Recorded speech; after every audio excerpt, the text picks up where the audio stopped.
Mas dessas histórias todas, a que certamente é a mais estruturante para nós ocidentais, frutos de uma cultura judaico-cristã, é a história de Caim e Abel, que inaugura um monte de coisa dentro da nossa vida.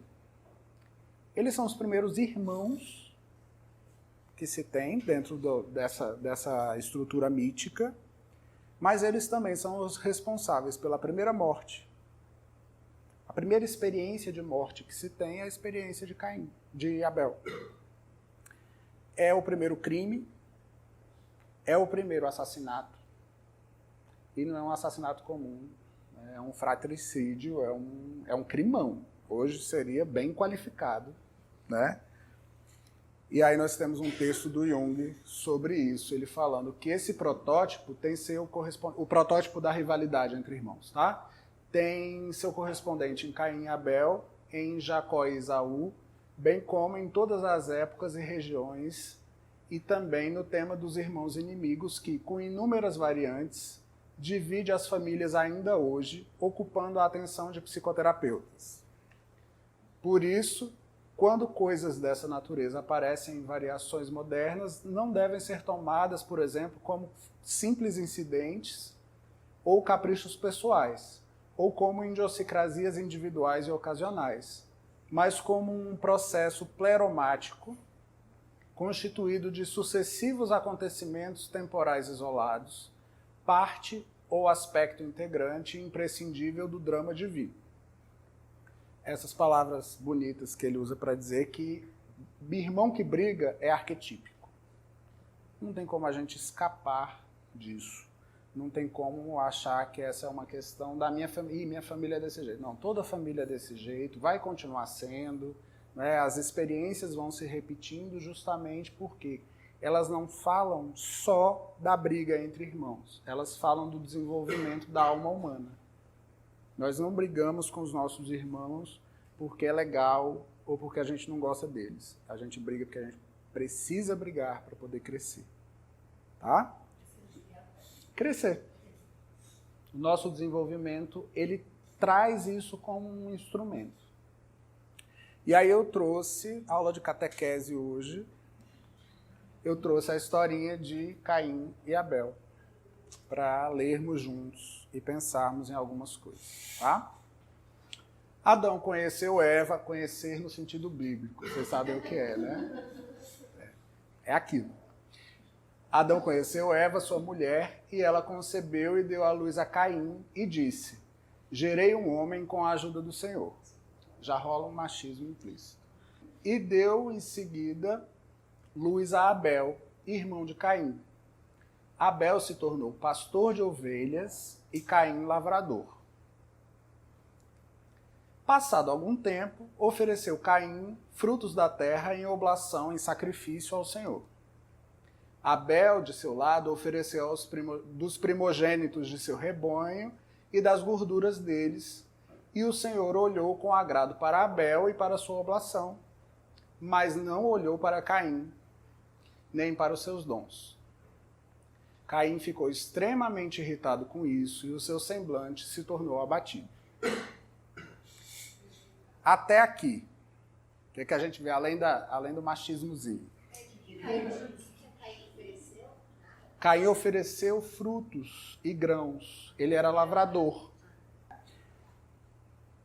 Nasce Caim. Aí depois nasce Abel. O que é que nasce disso? A ameaça do primogênito.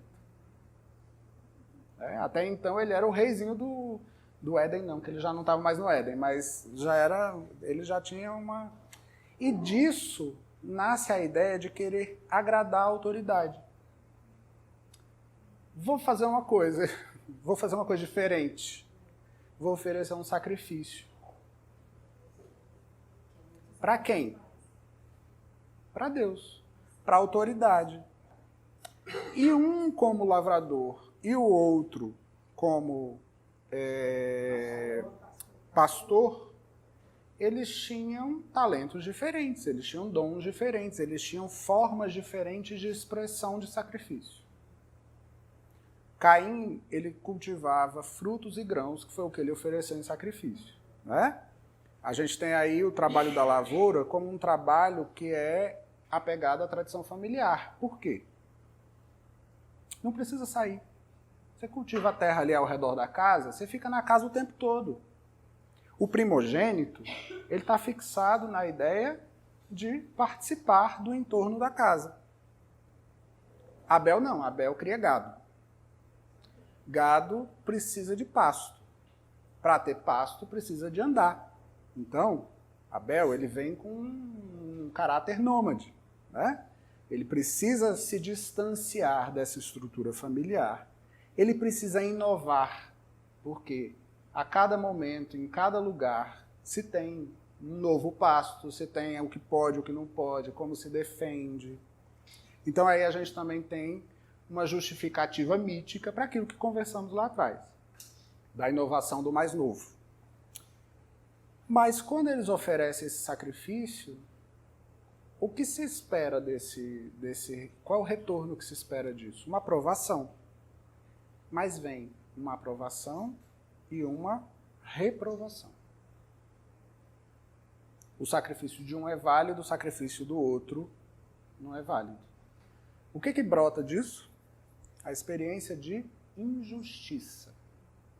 Por que, diabo, o sacrifício de Caim não pode ser aceito por Deus? Por que vale menos? Se esse era o dom dele.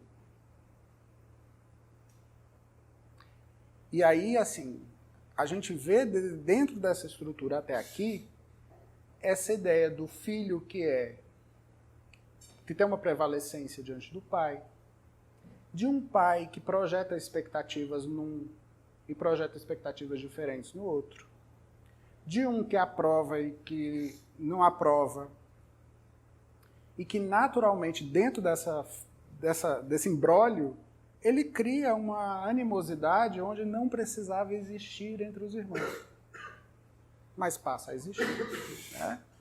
E aí o Senhor lhe diz: por que estás irado? E por que está abatido o teu semblante? Se praticardes o bem, sem dúvida alguma poderás reabilitar-te. E o que é o bem? Né? Mas se procederes mal, o pecado estará à tua porta, espreitando-te, mas tu deverás dominá-lo. Caim então disse a Abel, seu irmão: vamos ao campo. Logo que chegaram ao campo, Caim atirou-se sobre o seu irmão e o matou. O Senhor disse a Caim: onde está o seu irmão Abel? Caim respondeu: não sei. Sou porventura o guarda do meu irmão?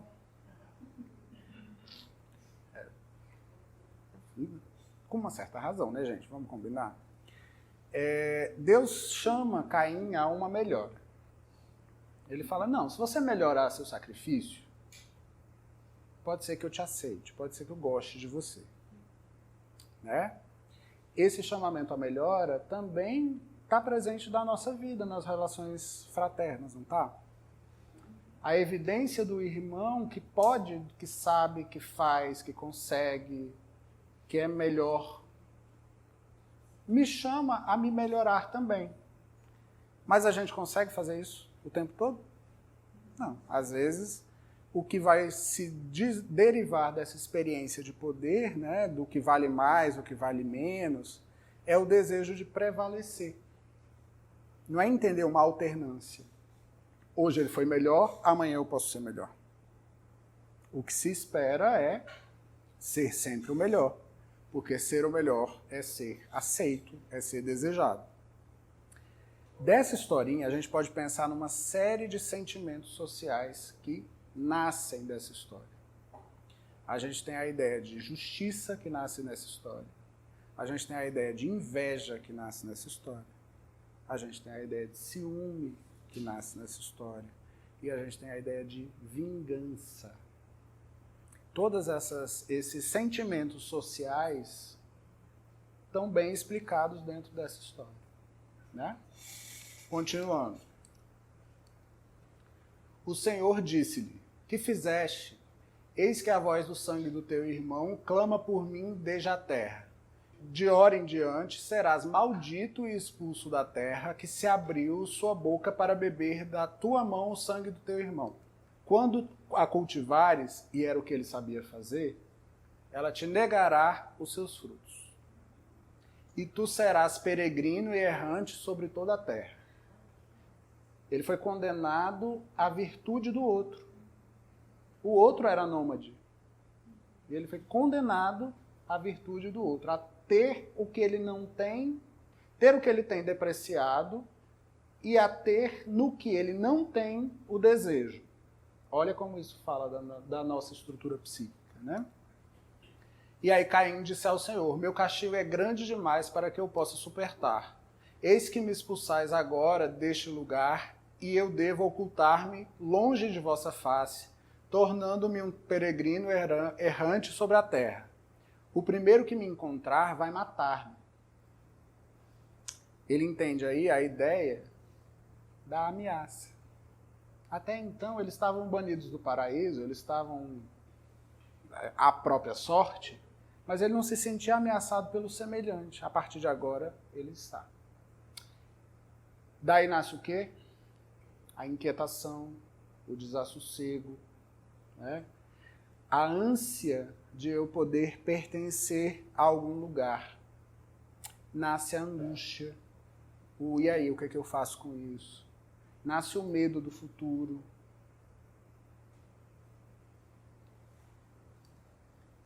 Segue. E o Senhor respondeu-lhe: não, mas aquele que matar Caim será punido 7 vezes.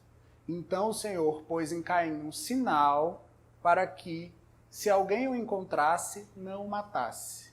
Qual é o nome desse sinal? Estigma. Ele vai ser o irmão invejoso que matou o outro irmão para sempre. Caim retirou-se da presença do Senhor e foi habitar na região de Nod, ao oriente do Éden. Caim conheceu sua mulher, ela concebeu e deu à luz a Enoque, constituiu uma cidade, a qual pôs o nome do seu filho Enoque. Enoque gerou Irade, Irade gerou Maviael, Maviael gerou Matusael, Matusael gerou Lameque, Lameque tomou 2 esposas, uma chamada Ada, e aí vai. As coisinhas que foram plantadas em Caim. Caim, o nosso ancestral dentro dessa mitologia. Somos todos filhos disso. Tá? Caim passou a ter remorso pela morte do irmão, porque ele viu a merda que deu, né, gente? Ele passou a experimentar isso, ele passou a experimentar a culpa, ele passou a experimentar a solidão. Ele foi exilado, ele foi o primeiro exilado da história. E tudo isso como estigmas perenes. Ele foi marcado e todo mundo que olhasse fala: ah, lá vai Caim. Né? Pensa bem, tudo isso é um peso que se atribui à humanidade por conta de um problema que não era dele. Virou um problema dele. Quem você é não vale, e o que você é, que valia alguma coisa, agora não vale de forma nenhuma. Eu vou ter de ser aquilo que eu não sou, para eu poder ter alguma aceitação do Senhor. Porque ele estava submisso ainda, né? Ele ainda se via submisso a esse Deus. Ele não negou esse Deus. Ele, inclusive, atendeu aquilo que era a prerrogativa que esse Deus trouxe. Beleza, tem algumas dessas coisas que a gente já pode ter experimentado lá no pecado original, não é? Não. A ideia da culpa, da vergonha e tal, que poderia se ter... Ali no pecado original, existia uma inconsciência. A imagem do ego é a imagem da inconsciência, do lugar onde tudo funciona, onde eu não preciso pensar. Lembra que se comeu da árvore do conhecimento? A inocência que se tinha, agora não se tem mais. Ou seja, tudo isso que foi experimentado por ele, foi experimentado ali de cara. Não teve um shot de vodka para ajudar, não. Nascemos, então, como descendentes arquetípicos do crime. A nossa culpa do pecado original, ela não estanca no pecado original. O crime, ele continua como uma coisa viva dentro de nós, o crime, o banimento. A história ela se repete, e agora ela se repete de uma forma mais efetiva pela consciência, e onde somos frutos disso, somos frutos da ideia de castigo, e desse imbróglio todo, nós vamos ter aí o estigma da inveja, que vai se perpetuar na história da humanidade, da intolerância, daquele que não consegue lidar com o que é diferente, coabitar com o que é diferente, né? Da morosidade para a progressão. As coisas elas precisam de... É uma condenação que ela é uma condenação eterna, e onde a nossa progressão ela se dá de uma forma muito paulatina, e onde o outro ele vai ficar marcado como aquele que enxerga a nossa vulnerabilidade. Então, todo o nosso erro está exposto o tempo todo para que o outro veja. E quando o outro vê o nosso erro, o que ele faz? Deprecia. Ele não consegue contemplar o nosso erro como um resultado da nossa falha. Ele olha para isso e ele acusa. E o desejo dele é de matar, e ele só não mata porque ele tem medo de uma punição maior do que a sua. E aí também vem uma outra coisa, que eu acho que é a salvação possível dessa história, é que é a partir desse movimento que Caim vai constituir família. Né? Então é a partir disso, toda essa experiência é assimilada por ele como uma necessidade de agregar, de construir uma estrutura onde ele possa ser aceito, onde ele vai buscar alianças, onde ele vai buscar uma identificação com o outro, onde ele vai ter nesses outros uma repercussão empática sobre o seu ato. Ele tem que encontrar os seus para poder continuar vivendo. E isso aí fala também da nossa capacidade de fazer irmãos, não de fazer filhos, mas de fazer irmãos ao longo da vida.